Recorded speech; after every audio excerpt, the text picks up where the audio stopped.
Olá, então muito boa tarde a mais um Economize com a Reorganiza, uma parceria entre o JETV e o Grupo Reorganiza. Hoje vamos falar sobre a fiscalidade associada ao investimento imobiliário, é um tema que tem despertado muito interesse nas pessoas que nos seguem. Vamos ter 2 programas que falam sobre isto. Temos hoje para nos ajudar o Bruno Ares Martins, sócio da Sociedade de Advogados Evershed Sutherland. Olá Bruno, bem-vindo. Olá João, boa tarde. Obrigado pela disponibilidade. Antes de mais, fala-nos um pouco sobre Evershed, quem são, etc. Bom, Evershed Sutherland FCB resulta uma denominação muito recente, decorrente da integração na Evershed Sutherland, que é uma das maiores sociedades internacionais de advogados. A FCB já tinha uma experiência no mercado nacional e internacional já há aproximadamente 30 anos. Temos 70 advogados nos nossos escritórios nacionais, Lisboa, Porto e Faro, e temos também parcerias com escritórios em Angola e em Moçambique.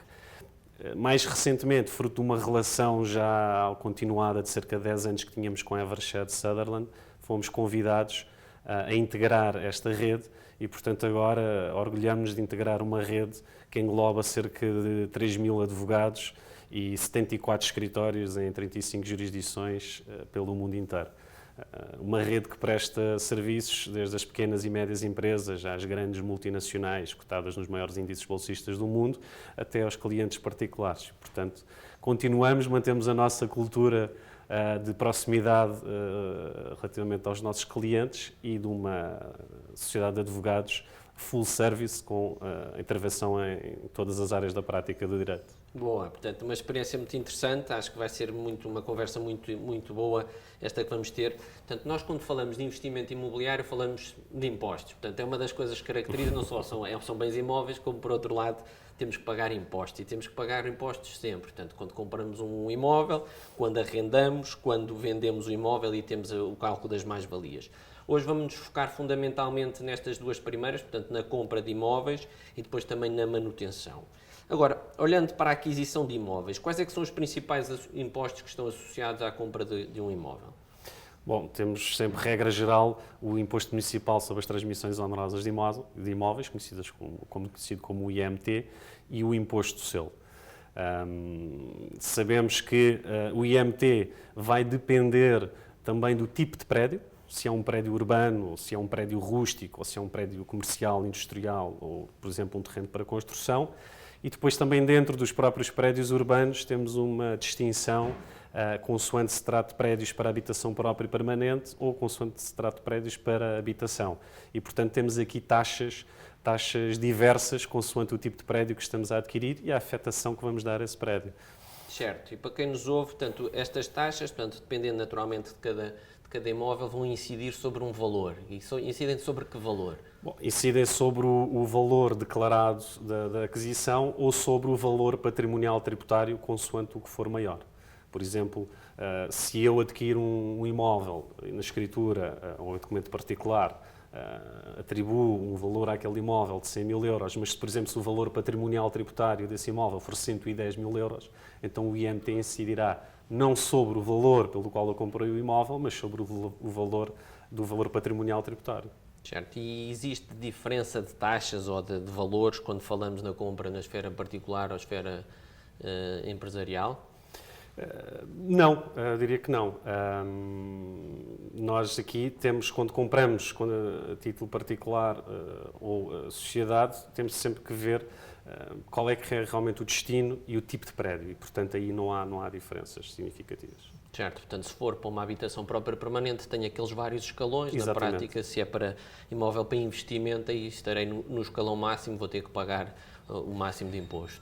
Funciona do seguinte género: para a aquisição para a habitação própria permanente, temos um valor até ao qual essa aquisição está isenta de IMT, chamamos de limiar de isenção, que é por volta dos 92 mil euros.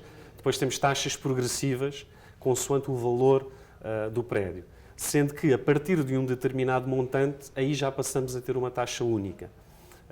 Neste caso, por exemplo, nos prédios para habitação própria e permanente, essa taxa única de 6% aplica-se a partir de aquisições, sensivelmente a partir de 574 mil euros.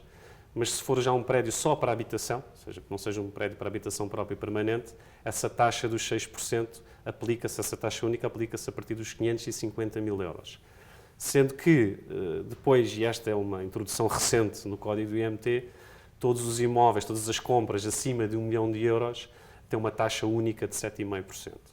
Certo, portanto, tem que penalizar quem compra casas mais valiosas. E, portanto, na prática, tanto o IMT como o Imposto de Selo, nós não temos muita forma de reduzir este valor. Portanto, é uma fórmula muito simples e não há isenções. Ou há? Não, há isenções.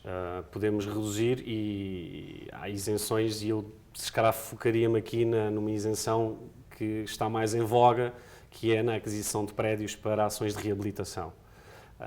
O nosso Estatuto dos Benefícios Fiscais prevê que nas aquisições de prédios concluídos há mais de 30 anos ou localizados em áreas de reabilitação urbana, que se possa beneficiar de uma isenção de IMT na aquisição, desde que depois se cumpram determinadas condições. Como sempre, temos sempre requisitos e vários, e portanto têm que ser todos cumpridos para que possamos beneficiar desta isenção. Em particular, temos requisitos como o estado de conservação do imóvel após as obras de reabilitação deve obrigatoriamente subir 2 níveis face àquele estado que estava anteriormente às obras de reabilitação. Temos que cumprir depois requisitos de eficiência energética, também requisitos de qualidade térmica e depois temos ainda obrigações de, após a conclusão das obras, afetarmos depois o imóvel e a nossa habitação, por exemplo, ou para arrendamento, etc. Portanto, certo. Temos aqui um conjunto grande de requisitos que é importante. Esses requisitos também são interessantes. Temos que ter uma vistoria no início, temos que ter uma vistoria no fim, temos que pagar aqui mais umas taxas, mais umas coisas, enfim. E não temos a garantia de que vamos ter a subida dos 2 níveis, não é? Isso é uma dificuldade. Exatamente, nunca há essa garantia. E, aliás, estamos aqui a falar de uma isenção, mas nestes casos em concreto eu tenho que sempre primeiro que pagar o IMT. Quando eu faço a aquisição, eu tenho que pagar o IMT. Posso é depois pedir o reembolso desse IMT, desde que depois estejam cumpridos todos os requisitos. E há aqui outra isenção que é se eu compro o imóvel dentro de uma empresa para reabilitação e revenda, não é? Aqui temos a isenção do pagamento IMT. Isso é a isenção dos imóveis de compra para revenda. Não é preciso ser necessariamente através de uma empresa. Se eu tiver uma atividade, exercer uma atividade de compra para revenda de imóveis, ainda que a título particular, eu, à partida, também poderei beneficiar dessa isenção. Mas aí exige-se que realmente que eu compre e que o revenda num prazo de 3 anos. Sendo que aqui também funciona de 2 formas. Eu, para ter logo direito à isenção, ou seja, para não ter que pagar o imposto e depois pedir o reembolso, também tenho que já ter feito no ano anterior uma opção de compra para revenda ou uma revenda. Caso eu não tenha feito essa operação no ano anterior, então no ano em que eu procedo à aquisição, pago o IMT e se o revender no prazo de 3 anos, então aí posso pedir o reembolso. Certo. Portanto, falando também de compra de imóveis, há aqui uma diferença nas permutas, ou não? Sim, há uma diferença nas permutas, porque a permuta não é mais do que 2 compras e vendas simultâneas, mas em que só há o pagamento, só há lugar ao pagamento do IMT. Por exemplo, na permuta, o João dá-me o seu imóvel e eu dou-lhe em troca o meu, estamos os dois a adquirir, digamos, um novo imóvel. Se fôssemos seguir, se fizéssemos esta compra isoladamente, pagaríamos o IMT, cada adquirente pagaria o seu IMT, mas se tratar de uma permuta, não. Porque aqui a regra, o que diz é que, nesse caso, o IMT fica a cargo do adquirente que adquirir bens de maior valor.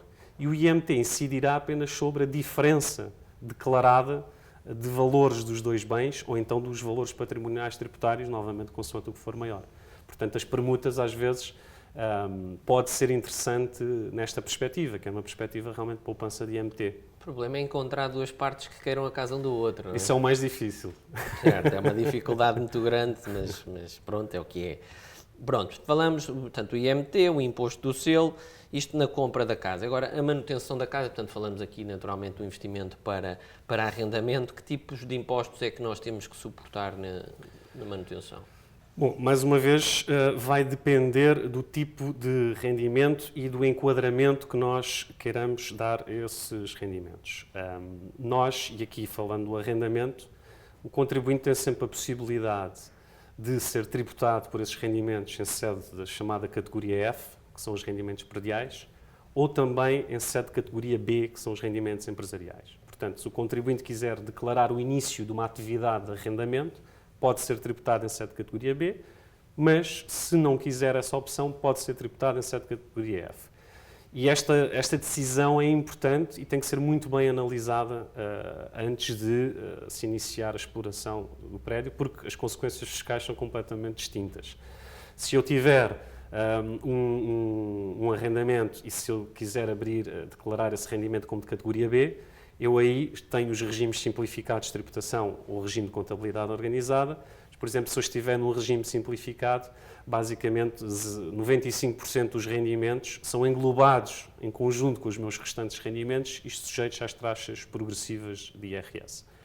Na categoria F, pelo contrário, eu tenho, sem prejuízo da minha possibilidade de querer sempre englobar esses rendimentos juntamente com os restantes rendimentos que ofiro, tenho sempre a possibilidade de aplicar uma taxa especial, que neste caso a regra é de 28%.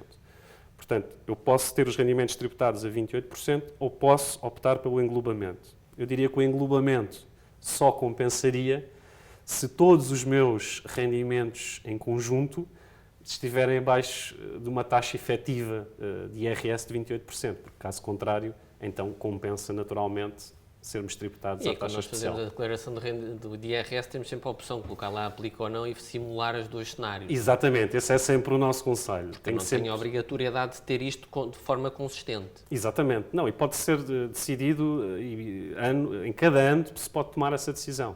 E, portanto, é sempre um exercício muito importante quando estamos a preencher a nossa declaração de IRS, fazer essa simulação, porque aí realmente percebemos a diferença de impacto fiscal de uma opção e de outra.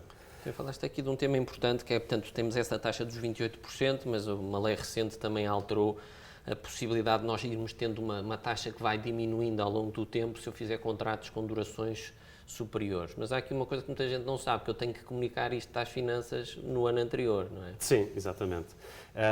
Bom, em virtude da necessidade cada vez maior de potenciar o arrendamento, e devido à escassez de casas no mercado do arrendamento, o Governo implementou realmente esta medida que prevê uma redução de taxa consoante o número de anos do contrato. Por exemplo, nos contratos de duração igual ou superior a 2 anos e até 5 anos, prevê-se uma redução de 2 pontos percentuais à taxa dos 28%, que significa que vamos por ter uma taxa no primeiro ano de início do contrato de 26%, e que prevê-se igualmente que em caso de renovações sucessivas desse contrato por iguais períodos de tempo, tem nova redução de 2 pontos percentuais. Isto até um máximo de 14%, taxa mínima. Portanto, podemos, em virtude das sucessivas renovações, chegar a uma taxa de IRS de 14%, que é uma taxa muito atrativa. Mas isto só tem impacto se eu optar pelo não englobamento. Exatamente. Então, se eu quiser englobar, vai ser sempre a taxa Se quisermos englobar, será sempre as taxas progressivas aplicáveis ao escalão.